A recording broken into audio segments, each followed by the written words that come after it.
Bonjour à toutes et à tous et soyez les bienvenus si vous nous rejoignez dans Lyon Week-end. On va faire un point sur l'actu 100% local, 100% lyonnaise sur BFM Lyon. Nous sommes le dimanche 21 mai, à la une de l'actualité, le jour le plus chargé de l'année. Dimanche noir sur les routes dans le sens des retours. Trafic très compliqué toute la journée après le pont de l'Ascension, notamment sur la 7 entre Marseille et Lyon. Une soirée loto pour gagner des prix en famille ou entre amis. La salle des fêtes de Vernaison affichée complet ce samedi soir avec le week-end de prolongé. Certains joueurs ont fait des centaines de kilomètres pour remporter le gros lot. Vers un troisième titre des Lyonnaises en une saison, l'OL féminin affronte une nouvelle fois le PSG ce dimanche soir. Cette fois en championnat, seulement 3 points séparent les deux équipes meilleures ennemies.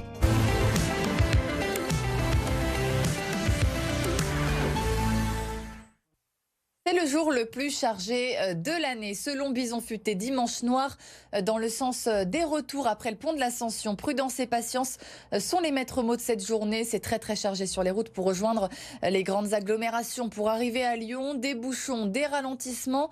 Bison Futé conseille notamment d'éviter la 7 entre Marseille et Lyon de 9h à minuit. Dans l'actualité également, un automobiliste a foncé sur un policier à Rieux ce jeudi soir. On l'a appris ce samedi, information de nos confrères du Progrès. Des policiers ont voulu contrôler une voiture qui zigzaguait. En essayant de prendre la fuite, le véhicule a foncé sur l'un des policiers. Le fonctionnaire souffre de plusieurs douleurs et contusions. Toujours à Rieux, soirée de violence vendredi soir dans le quartier des Semailles. Tirs de mortier, voitures et caméras de vidéoprotection ont été brûlés, mais également des containers de poubelles incendiés. Pour le maire de la commune, il faut mettre en place une mesure simple de prévention pour éviter ces feux de poubelle. Écoutez. Encore une fois, ce sont les poubelles qui ont été utilisées pour mettre le feu à des mâts de vidéoprotection, comme ça avait été le cas sur l'incendie de l'école des Alaniers. Nous, ce qu'on préconise, c'est d'en finir avec les poubelles à roulettes sur les zones sensibles et de partir sur une solution de silos enterrés. Et j'ai fait cette semaine la demande au président de la métropole, Bruno Bernard, que j'ai reçu à l'hôtel de ville de Rieux-la-Pape. Le chef Raoni en visite à Lyon ce lundi et ce mardi. Une tournée européenne pour alerter sur la préservation de la forêt amazonienne. Mais alors, que va-t-il faire à Lyon? La réponse avec Stéphanie Dossier. Programme chargé pour le chef Raoni. La figure du combat contre la déforestation amazonienne arrive ce lundi à Lyon pour 2 jours de visite. Accompagné d'une nouvelle génération de leaders indigènes, le chef Raoni, 90 ans, vient sensibiliser le grand public à la protection des forêts amazoniennes. Les rencontres vont être nombreuses. La délégation est attendue pour l'inauguration du nouveau jardin accolé au restaurant de Christian Tête-Doigt, où ils déjeuneront ensuite avec les entreprises mécènes lyonnaises. Ils s'entretiendront ensuite avec les élus de la métropole et de la ville de Lyon. Dans l'après-midi, ils rencontreront des élèves à la station MU à Confluence. La journée se clôturera par un dîner caritatif suivi d'une vente aux enchères. La journée de mardi sera également bien chargée avec notamment la visite de l'école militaire de santé à Bron. Il s'agit de la 9e campagne mondiale dédiée à la protection de la forêt amazonienne, au cours de laquelle le chef Raoni tentera de récolter des fonds. Sa dernière visite à Lyon remonte à 2019. À cette occasion, il avait alors reçu la médaille de la ville.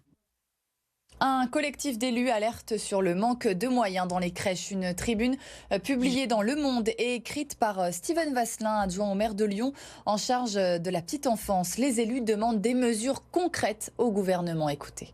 On n'a pas les moyens humains, on manque d'éducateurs de jeunes enfants, on manque d'auxiliaires de puériculture, on manque plus généralement de professionnels de la petite enfance et ça n'est toujours pas une priorité à l'agenda du gouvernement, c'est toujours pas une priorité à l'agenda du président et c'est pour ça qu'on fait cette tribune parce que c'est vraiment un cri d'alarme quelque part même au nom de nos équipes en crèche qui subissent une situation qui n'en finit pas de se détériorer et ça peut paraître assez catastrophique. C'est la manière dont je l'évoque, mais c'est vraiment la réalité du terrain, c'est qu'on n'a plus les bras nécessaires pour pouvoir faire fonctionner les crèches comme il faut. La salle des fêtes de Vernaison affichée complet ce samedi soir. Une soirée loto organisée dans la commune pour remporter des prix, des bons d'achat, mais surtout pour passer un bon moment en famille ou entre amis. Adrien Blétry. Le 30, c'est gagné sur le 30. C'est gagné à gauche de la scène, les 2 bouteilles de rosé sont remportées. À consommer avec modération, bien sûr. Au loto de Vernaison, vous pouvez aussi remporter une chaise longue ou un bon d'achat de 500 € pour un voyage. Mais ce qui compte, ce n'est pas de repartir avec un lot, c'est de se retrouver. Aux Champs-Élysées. Bravo. On gagne pas, ben tant pis, on a passé un bon moment tous ensemble. Oh, moi, peu importe, un petit lot, ça me ferait plaisir. Je dirais comme ça, pour dire de passer un bon moment en famille, tranquille, avec l'ambiance. Il y a beaucoup de gens qu'on connaît, donc on se retrouve presque en famille en train de jouer. Si on peut gagner le gros lot, on est toujours content. Et pour les superstitieux, interdiction d'oublier ses porte-bonheur. Quand ça porte pas chance, on les rentre et puis on continue à jouer. Presque 300 joueurs ont été réunis dans la salle des fêtes de Vernaison. Certains ont fait des centaines de kilomètres pour venir remporter le gros lot. Je pense qu'on a fait complet parce que justement c'est l'ascension. Il n'y a pas d'auto de partout en fait. Et donc on a réussi à avoir du monde qui viennent de Bourg-en-Bresse, de Saint-Étienne. Pour les amoureux des numéros, rendez-vous à Chaponneau le week-end prochain. Un méga loto est organisé le dimanche 28 mai. C'est gagné sur le 26. Villiers-Morgon transformé en Grand Prix de Monaco sans moteur mais avec 4 roues. Une course de caisse à savon était organisée ce samedi dans cette commune du Beaujolais. Myriam Benjilali. À vive allure, les caisses à savon défilent les unes après les autres pour le plus grand plaisir des spectateurs. 2000 habitants de Villiers-Morgon et de ses alentours sont venus assister à la course. On est bien, tout va bien, enchanté d'être ici. Enchanté de voir que dans notre village, à côté de chez nous, il y a un truc comme ça, avec des bagnoles originales. Les gamins sont contents, il fait beau, tout va bien. Non, c'est génial. Les enfants sont ravis, c'est excellent, excellent. Belle initiative de la commune à refaire et à revoir surtout. Plus de 70 participants, toutes catégories confondues, ont piloté ces étonnants véhicules. Objectif, s'amuser et partager le plaisir de faire la course. Ça fait plaisir d'être avec les collègues, de s'amuser, de descendre, se faire plaisir, quoi. Maintenant, il faut faire la course, on n'a fait qu'une manche d'essai, donc pour l'instant, on ne sait pas trop. Mais bon, ça va, ouais, c'est bien. Des bons week-ends, on retrouve tout le monde. Et on a un peu de partout dans le département, voire même la région. Avec l'arrivée de la saison estivale, d'autres courses sont prévues dans le département du Rhône. Le troisième match sera décisif après leur défaite mercredi pour la première manche de la finale de championnat de France. Les filles de l'Asvel se sont reprises ce samedi contre Villeneuve-d'Ascq devant leur public. Elles se sont imposées 85-72. Quentin Griebel. L'Asvel féminin réagit et continue de rêver. Face à Villeneuve-d'Ascq, en match retour de finale de championnat, les Lyonnes prennent les devants dès le premier quart-temps. Emmené par un duo intenable, Sandrine Gruda, Juste Jossite, auteur de 35 points à L2. L'Asvel ne commet pas les mêmes erreurs que mercredi. 49-30 à la mi-temps, Villeneuve-d'Ascq est dépassé et même le coup de moins bien des Rodaniennes dans le quatrième quart-temps n'y change rien. Les joueuses de David Gauthier s'imposent 85-72 et s'offrent une belle ce lundi à l'Astrobal.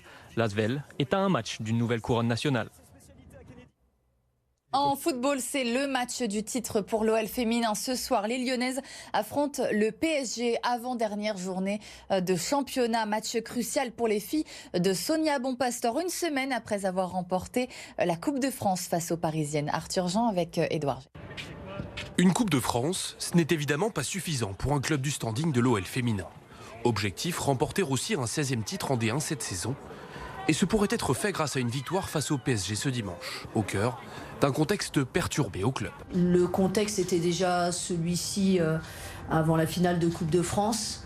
Et comme je le dis, aujourd'hui, notre métier, à moi, la coach, le staff, les joueuses, c'est de rester concentré sur le sportif. Pour nous, ce qui est important, c'est de rester focalisé sur la performance. On a un match, comme vous l'avez dit, à jouer face à Paris. C'est la finale du championnat. Cette finale, elle se disputera peu après l'annonce du départ du président historique de l'OL, Jean-Michel Aulas, pilier de l'histoire de la section féminine. Mardi soir, la femme d'affaires américaine Michelle Kang a annoncé devenir actionnaire majoritaire et présidente d'une structure qui regroupe le club et son autre franchise, les Washington Spirits, dont elle était déjà propriétaire. Elle sait exactement où elle veut aller, comment elle veut y aller. Elle est ambitieuse, elle est très respectueuse du palmarès de l'équipe, de tout ce qui a été fait par Jean-Michel Aulas. Et du coup, elle veut être dans une forme de continuité, mais tout en continuant à affirmer ses ambitions. Et pour moi, voilà, elle fera en sorte en tout cas de maintenir l'OL féminin le plus haut possible. Avec 3 points d'avance sur leur rival, les Lyonnaises peuvent s'assurer le titre avec une victoire au Parc des Princes, même si un match nul ne serait pas non plus une mauvaise opération.